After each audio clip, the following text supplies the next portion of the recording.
दरअसल सवाल यही है कि आखिर युद्ध होगा या युद्ध विराम होगा। 3 चरणों में बातचीत, युद्ध या युद्ध विराम, ये सबसे बड़ा सवाल, क्योंकि अलग अलग चरण में बातचीत की बात कही जा रही है।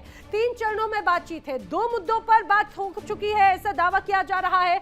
2 दिन की वार्ता भी संभव है, क्योंकि विषय इतना गंभीर है। 1 दिन की बातचीत में कोई समाधान नहीं निकलेगा, और हालांकि उम्मीद तो क्या दूसरे दिन कोई समाधान निकलेगा, इसकी भी बहुत कम नजर आती है। आइए अब आपको बताते हैं कि ईरान की संपत्तियां आखिर कहां-कहां फ्रीज है, क्योंकि दावा यह किया जा रहा है कि ईरान की तरफ से ये शर्त रखी गई थी कि दुनिया में ईरान की जो संपत्तियां अमेरिका ने सीज की उसे रिलीज किया जाए, जिस पर सहमति बनती नजर आती है, ऐसा दावा है। अब ये भी जान लीजिए कहां कितनी ईरानी संपत्ति है जो कि फ्रीज की गई है। ये है वो डेटा। अगर सबसे पहले मैं अमेरिका का नाम लूं तो अमेरिका के पास में $2 बिलियन की संपत्ति है। दक्षिण कोरिया में $7 बिलियन की संपत्ति ईरान की है। चीन में ईरान की $20 बिलियन की संपत्ति है, तो इराक में $10 बिलियन की संपत्ति। जापान के पास में $3 बिलियन की संपत्ति है ईरान की, तो लग्जमबर्ग में लगभग $1.6 बिलियन की संपत्ति है। ब्रिटेन, नीदरलैंड में $2.3 बिलियन की संपत्ति है। कुल मिलाकर देखा जाए तो लगभग 100 से 120 बिलियन डॉलर, अगर हम इसको आसान भाषा में समझे तो 11 लाख करोड़ एक तरह से है इस पूरी राशि का सार जो फ्रीज है। अमेरिका ने पाबंदियां लगाई हैं और यही बड़ी राशि अब ईरान फ्रीज से हटाना चाहता है। उसने कहा है कि भाई हमारी संपत्ति हमें वापस लौटाई जाए। अब जिस तरह से हालात यहां पर हैं, अब उस पर कितनी रियायत मिलेगी नहीं मिलेगी, बातचीत हुई है किन किन शर्तों पर, ये तो आगे आने वाला वक्त बताएगा। सवाल ये है कि शांति की मेज पर क्या इंतकाम लेने के अंदर ही अंदर अब तैयारी भी की जा रही है? ऐसी आशंका आखिर क्यों जताई जा रही है, ये भी आपको बता देते हैं 5 सवालों के जरिए। अब देखिए, बात ये कहा जा रहा है कि बातचीत के लिए टेबल है, लेकिन अभी भी इंतकाम की आग है। 5 बड़े सवाल हैं। क्या अगली टक्कर की तैयारी हो रही है, टाइम बाय करने की तैयारी है? ये सिर्फ अल्प विराम है, पूर्ण विराम नहीं है, सीज फायर।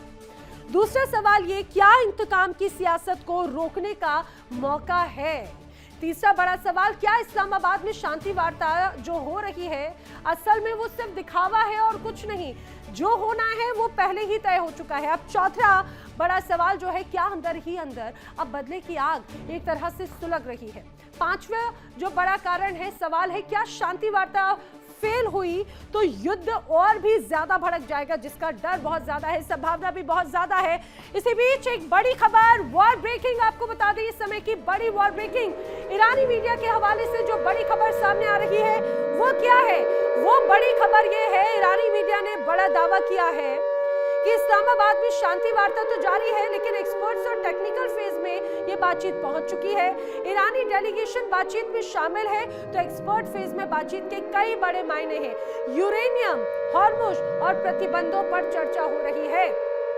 तस्वीरें भी अब अंदर से सामने आने लगी हैं। देखिए, यहाँ पर शहबाज शरीफ भी मौजूद हैं, उनके साथ में ईरान का डेलीगेशन और दूसरी तरफ अमेरिकी डेलीगेशन लगातार मौजूद है। ये तस्वीरें कई मायनों में महत्वपूर्ण है। तस्वीरें इसीलिए ज्यादा महत्वपूर्ण है क्योंकि अमेरिका और ईरान का ये तनाव पूरी दुनिया के लिए तनाव का एक बड़ा सबब बना हुआ था। लेकिन इस्लामाबाद का ये जो पूरा डेलीगेशन, ये बातचीत, वो बहुत निर्णायक होगी इनकेस अगर शांति वार्ता की तरफ बढ़ जाते हैं। तो अगर ऐसा होता है तो कई दशकों पुरानी जो अदावत है उस पर विराम लगता हुआ नजर आएगा, क्योंकि भले ही ये लड़ाई एक तरह से शुरुआत इजराइल बनाम ईरान की हुई, लेकिन उसमें मुख्य रोल अमेरिका कर रहा है। अब बड़ी खबर यही कि बातचीत अब एक्सपर्ट लेवल पर पहुंच चुकी है। इसी बीच एक और बड़ी खबर है, वो भी जल्दी से जान लीजिए। इस समय की बड़ी वॉर ब्रेकिंग, शांति वार्ता के बीच में डोनाल्ड ट्रंप ने एक बड़ा बयान दिया है। एक तरफ बातचीत तो दूसरी तरफ डोनाल्ड ट्रंप का बयान, ईरान की बारूदी सुरंग हटाने का काम हम कर रहे हैं। डोनाल्ड ट्रंप कह रहे हैं ईरान से एकमात्र खतरा है, वो है बारूदी सुरंग। बारूदी सुरंग हटी तो सभी तरह के खतरे खत्म। अब डोनाल्ड ट्रंप कह रहे हैं हॉर्मुज से ईरान की बारूदी सुरंग हटा रहे हैं। देखिए, ये डोनाल्ड ट्रंप के अलग अलग दावे, बड़ी बड़ी बातें होती हैं, लेकिन एक तरफ बातचीत है, दूसरी तरफ डोनाल्ड ट्रंप के तमाम दावे। ऐसा लग रहा है कि वो ये बातचीत सिर्फ दिखावे के लिए करना चाहते हैं और कुछ नहीं।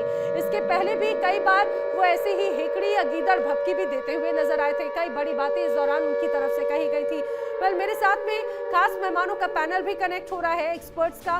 मेरे साथ में रक्षा विशेषज्ञ retired group captain V N Jha connect हो रहे हैं, रक्षा विशेषज्ञ retired group captain Ashish Sahay मेरे साथ में कनेक्ट हो रहे हैं, और पाकिस्तान से गेस्ट रक्षा विशेषज्ञ के तौर पर रिटायर्ड मेजर शेख नदीम भी कनेक्ट हो रहे हैं। आप सभी खास मेहमानों का बहुत स्वागत है। शुरुआत में वीएन झा सर आपसे करना चाह रही हूँ। अब आज ऑलमोस्ट ये कहा जाए कि बातचीत का अब अंतिम पड़ाव या ये दिन का पूरा एक तरह से खत्म हो रहा है।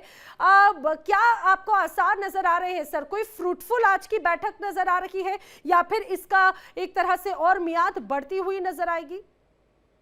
नैना, आपके सारे दर्शकों को मेरा नमस्कार।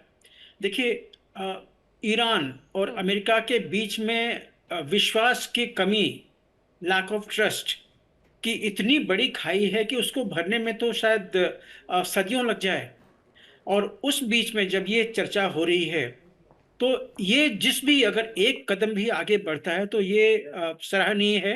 ये हमें पॉजिटिवली इसको देखना चाहिए, क्योंकि वॉर किसी के हक में नहीं है, चाहे वो ईरान जीते चाहे अमेरिका जीते।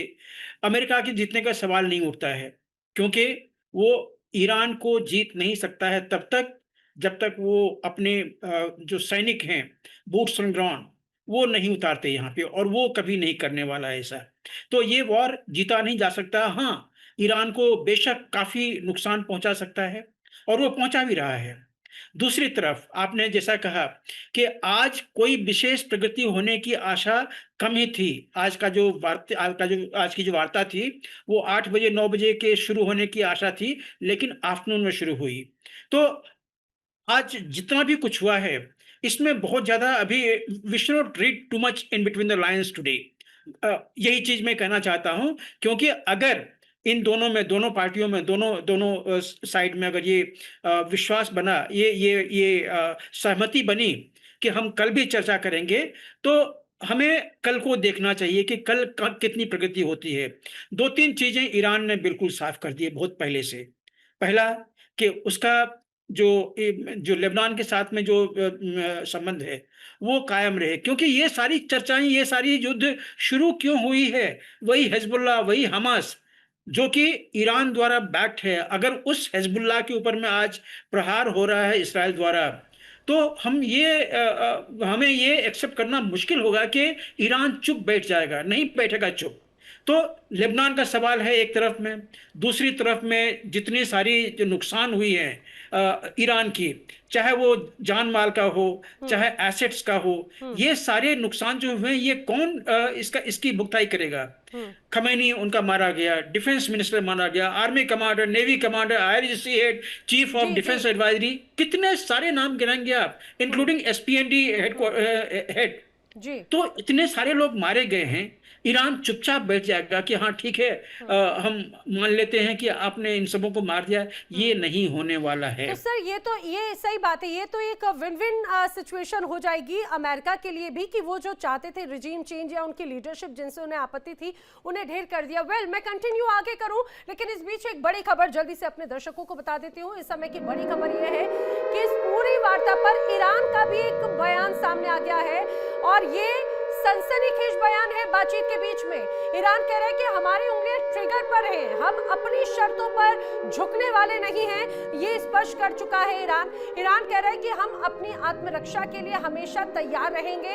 दबाव बनाने की कोशिश की तो ट्रिगर पर उंगलियां हैं। आप ये समझिए, एक तरफ शांति वार्ता की बात है, दूसरी तरफ धमकाने वाली स्थिति भी लगातार जारी है। जिस तरह के अभी हालात हैं, आखिर इसे किस रूप में देखा जाएगा? मेजर शेख नदीम, आप ही से मैं क्विक रिएक्शन ले रही हूँ। ये शांति वार्ता है क्या? फिर अगर जब धमकाने का सिलसिला जारी है, फिर ये किस तरह की बातचीत है? देखिए, ये वही बात है कि जब आप टेबल टॉक्स के लिए आते हैं तो दोनों साइडें पूरी कोशिश करती हैं कि मैक्सिमल पॉइंट्स के साथ वो वहां पे पहुंचे। तो ये इस तरह से धमकाना और इस तरह से बातें करने का मकसद यही होता है कि जी हम तो नहीं मानेंगे, हमारी तो यही सबसे प्राइमरी डिमांड है, unless these demands are met we will not even sit for the talks. But आप देखें कि आ भी गए हैं, बैठ भी रहे हैं, पाकिस्तान के साथ उनकी बातें भी हो गई हैं। अब आगे हो सकता है कि as soon as the progress is made तो जो ये ट्रायलैटरल फॉर्मेट में भी कन्वर्ट हो सकता है कि वो तीनों को एक साथ हम बिठा दें। तो ये इन बातों से घबराने की जरूरत नहीं है, ये तो बातें आपकी चलती रहेंगी और आप देखिए कि थोड़ी थोड़ी देर बाद इस तरह की ब्रेकिंग न्यूज आप जो है वो क्रैक करती रहेंगी इंशाल्लाह अपने नाज़रीन के लिए। लेकिन it will not effect the dialogue. Dialogue बहुत मैच्योरिटी के साथ हो रहे हैं और बिल्कुल वो लोग आइसोलेटेड हैं। लेकिन विजय शेख नदीम, सबसे इंपॉर्टेंट तो बात यही है, मैच्योरिटी आखिर दिखा कौन रहा है? एक तरफ शांति वार्ता की बात है, उधर से डोनाल्ड ट्रंप बातों पे बातें, धमकियों पे धमकियां, उनकी बातों में कहीं मैच्योरिटी तो नजर आ नहीं रही। देखिए इंडिया डेली 24/7 अब आपकी स्मार्ट टीवी पर। इंडिया डेली मौजूद है सभी डिजिटल प्लेटफॉर्म पर लाइव और लगातार। इंडिया डेली 24/7 हर दिन राष्ट्र को समर्पित।